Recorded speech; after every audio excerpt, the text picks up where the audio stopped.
Gandang gabi mga kapamilya, episode 234 na tayo na FPJ's Batang Quiapo. Papaalis na nga tong pamilya Montenegro at umiinom muna tong si Ramon dito sa may bakuran nila. Lumapit itong si Don Julio, sabi niya matagal-tagal din tayong napatira dito sa mansyon na to anak. Sabi naman ni Ramon, kaya nga papa, o paano anak, maiwan na muna kita. Kasi nga sasakay na nga sila sa may sasakyan at iiwanan na nga nila tong mansyon na to. Ngayon sabi ni Ramon, kahit saan ka magpunta Monique, hindi ko pa rin kakalimutan yung sinumpa ko sa iyo. Mahal na mahal kita. Hahanapin pa rin kita kahit saan ka man magtago. At kung sino man ang nagtangay sa yung lalaking yun, ako mismo maglilibing sa kanya ng buhay. Hindi niya batid na nakalingon sa kanya si Olga sa may tere, sabi ni Olga. Ngayon, patay na si Monique. At paglalabanan ko kayong mag-ama dahil ang inaakala ni Tanggol, ikaw mismo ang pumatay sa kanya. At unti-unti na rin na masisira ang buhay mo Ramon hanggang sa makuha ko ang kayamanan ng buong Montenegro at kayo mismo ang luluhod sa akin kasama ang anak mo. Ngayon tinawag na nga ni Don Julio tong si Ramon para sumakay na nga na sasakyan kasi nga lilisanin na nga nila ang mansyong to. Habang pinapanood siya ni Olga kasama si Paquito saka si Diego, sumunod na rin sila sa loob ng van at isa-isa nga umalis yung mga sasakyan nila kasama yung mga truck na may mga lamang droga nga pati yung mga kayamanan at ilang mga kagamitan. Sumakay na rin si Don Julio saka si David aka Tanggol sa loob ng sasakyan. Nakapila sila yung pagbiyahe nila. Unti-unti na silang lumabas ng mansyon para lisanin na. Nakakalungkot kasi wala na talagang itira dyan sa mansyon na yan, diba? Samantala dumating na nga tong si Nadimagi ba saka tong si Mando at sabi nila doon sa may bantay ng Bureau of Correctional, nandito ho kami para mag-imbestiga. Meron silang dalang authorization letter, pinapasok sila. Sabi naman ni Mando, pare sana nandito yung inaanak ko. Sabi naman ni Rigor, pare nandito tayo para mag-imbestiga dyan sa inaanak mo, hindi yung para dalawin siya. Pinaalahanan niya.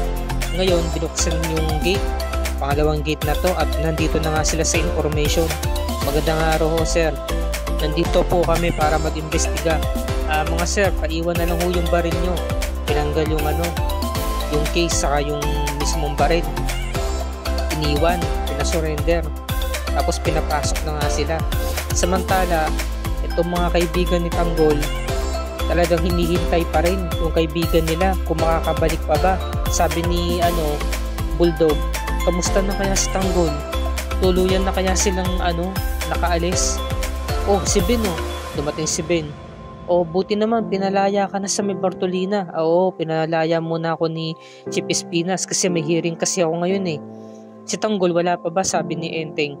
Wala pa nga eh, ilang araw na. Sabi naman ni Owing, sigurado naman ako na makakabalik yung si Tanggol kasama si Bubbles. Sabi naman ni Ben, oo, naniniwala ako na babalik yun. Huwag kayo mag-alala, kasama naman niya si Bubbles eh. O paano, mauna na ako dito na kayo. Sige Ben, ingat ka. Sabi nung kaibigan ni Tanggol, paano kung totoo talaga yung sinabi ni Ben, natuloy na talaga umalis si Tanggol kasama si Bubbles? Sabi ni Enteng, malabong mangyari yon. Sabi ni Bulldog, paano talaga kung tinuloy na talaga nila? Hindi yun mangyayari dahil kasama niya si Bubbles. Hindi papayag si Bubbles na umalis si Tanggol. Hindi niya makukumbinsi yung si Bubbles na tumakas sila ng tuluyan. Naririnig ni Mayor Celso, sabi nung kaibigan niya, Mayor, hindi may kakailan na tama mga sinasabi ng kaibigan ni Tanggol. Posible talaga na nakumbinsi niya na yung apo mo at naitakas na, sabi ni Mayor. Pupuntahan ko muna si Chief Espinas. Papunta niya dito, Chief. Sabi ni Chief Espinas, ano na ang problema mo Mayor? Kung inaakala mo na meron na kaming balita dyan sa apo mo, wala pa. Dahil magpasa hanggang ngayon, hindi pa rin sila bumabalik dito. Wala pa rin akong lead tungkol dyan kay Babos, pati dyan kay Tanggol na yan. Sabi naman ni Mayor Celso, nagkwento siya, dagdag kwento. Grabe, nagsinungaling sa sabi niya. Meron ako babalita sa inyo. Nagbabalak po mga kaibigan ni Tanggol na tumakas ngayong araw na to. Sabi ni Makasantos, wala talaga akong tiwala dyan sa mga grupo ni Tanggol eh. Ito na nga ba sinasabi ko eh. Ayaw niya lang ho kasi makinig sa akin, Chief Espinas. Chief, paano na yan pag nalaman to ng mga preso dito? na hindi pa rin nakakabalik si Tanggol. Baka mawala ang tiwala niya sa inyo, hindi sila matakot, sabi ni Chief Espinas. Kilala mo ako, Maka Santos. Ako pa rin ang batas dito, ako masusunod. Kaya gagawa ko ng plano. Hintayin natin hanggang alas 2 ng hapon. Kapag lumagpas ng alas 2, kausapin mo si Balatukan. Pagpapatayin ninyo mga kaibigan ni Tanggol. Maliwanag? Opo. Ngayon dumating na nga itong sina Mando sa si Rigor. Warden, magandang araw ho. Oh, anong dahilan ba't naparito kayo? Nandito ho kami para mag-imbestiga. Sino ho ba kayo? Ako si Dimagi ba? Napakilala rin si Mando.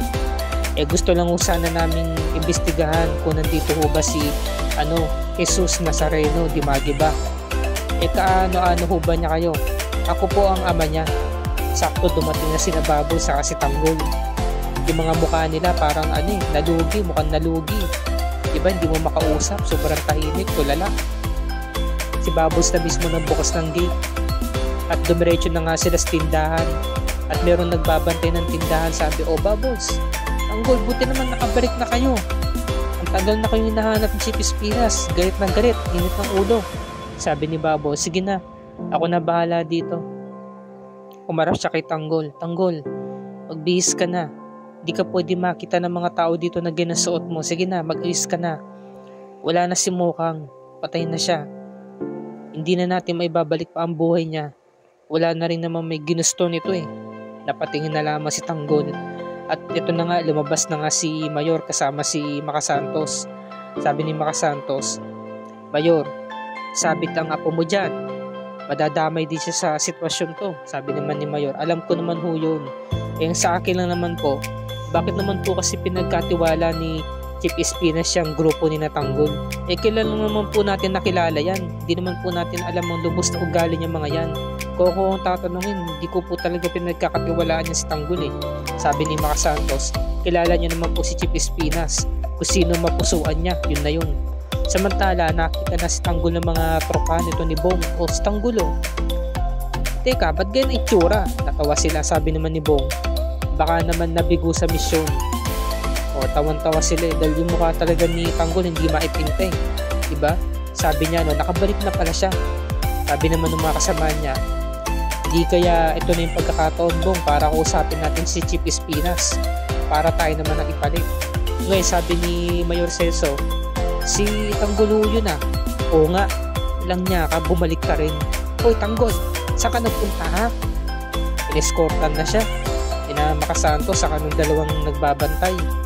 Wala, hindi makakausap si Tanggol, tulala.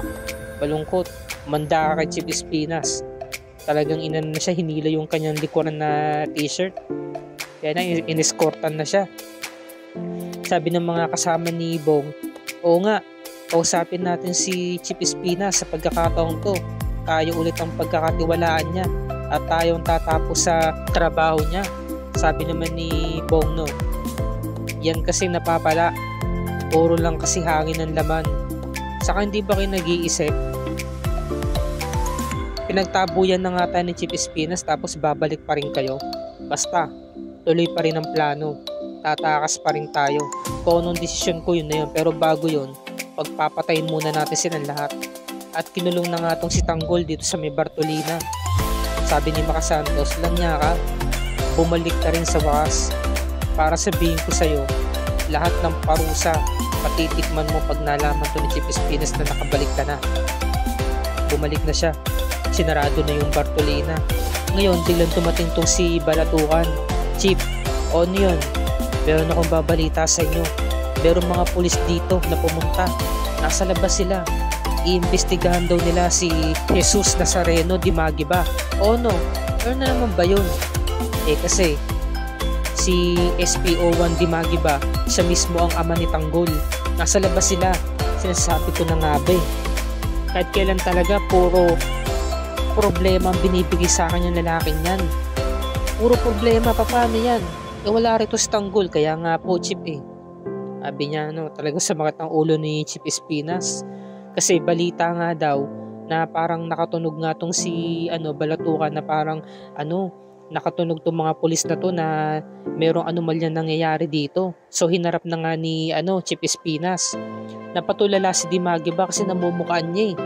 Si Chief Espinas, di ba? Doon nga sa enkwentro. Ma'am, imbestigahan lang ho sana namin yung tungkol po dun sa nangyaring pag-iimbestiga namin doon sa pabrika ng sardinas. Diba? Sabi niya, tungkol po ito sa anak ko kay Jesus Nazareno Dimagiba. Sabi ni Chief Espinas, ikaw ang ama niya, diba? Huwag kang mag-alala. Nasa Bartolina siya, nasa isolation. Sabi ni Mando, ba't naman ho? May ginawang kabalbalan gumawa ng gulo dito na isang araw.